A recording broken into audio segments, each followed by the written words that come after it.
here with Kate, a local mother in Burwood. She has 6 children, and the COVID crisis has been a significant impact on her life to manage. Kate, how have you coped with the impact on you and your family? Well, it's been interesting, David. We've definitely felt the size of our family, which has been good and bad. It was nice to still have people around even when we're isolated. We've had to be creative in the ways that we work around each other. At one point we set up a tent in our backyard as sort of extra office space. If our teenage daughter needed a bit of space to herself, she had a tent to go to. It's one of those things that has had its challenges, but some hidden blessings as well. And you're glad that the lockdown is winding down, and that we're in a position where kids can do more now? Yes, definitely. We've been a little bit cooped up. It's good to be able to start getting out there and doing some things. I worry about some of the extracurricular things. One of my boys was very much into his basketball, and I really hope that was a mum and dad business. I really hope that they'll be able to get back on their feet after this.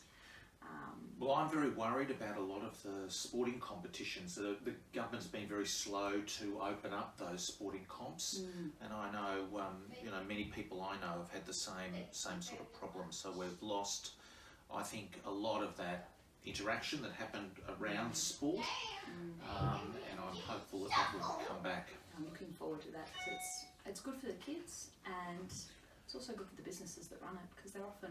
I think it's good for the parents too. Oh, the definitely. Parents, it's a social time with many parents, isn't it? Yes, definitely. It helps us to have that connection with each other.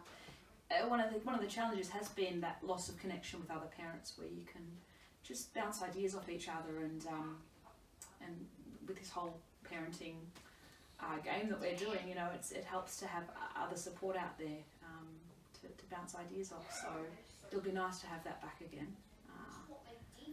And it's good to see cafes opening more now. I know. See, we've been very slow in Victoria to bring the cafes back. The last really in the country to come back, and even cafes that we've visited locally in the Burwood electorate in the last few days, they've been struggling.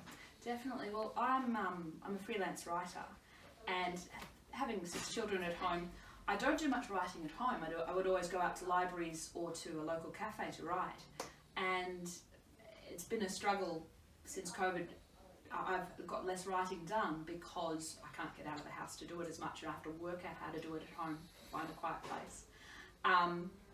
But I have been visiting a cafe and getting a takeaway and writing in my car. I'm not sure if that was legal, but that was as close as I called it Cafe Kia. It was drive a Kia, a big bus, and I'd drink the coffee and do some writing. And Julian at Julian's Kitchen is where I'd go.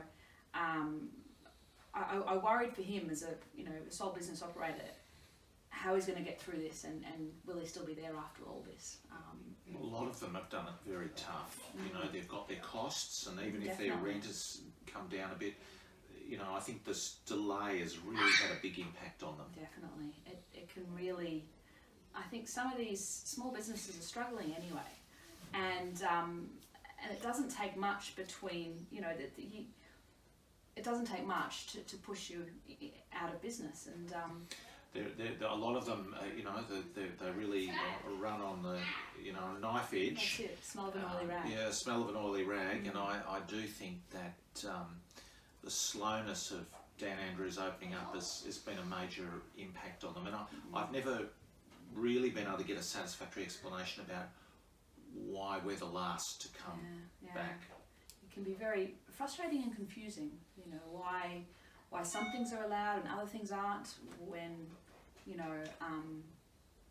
I've just been to a local gym to talk to the proprietor there, and the gyms are not open in Victoria at this point, but they're open all around the rest of the country pretty much, and WA and South Australia and so forth. And you ask the question why those struggling gyms, and that's just one style of business, the same as the cafes.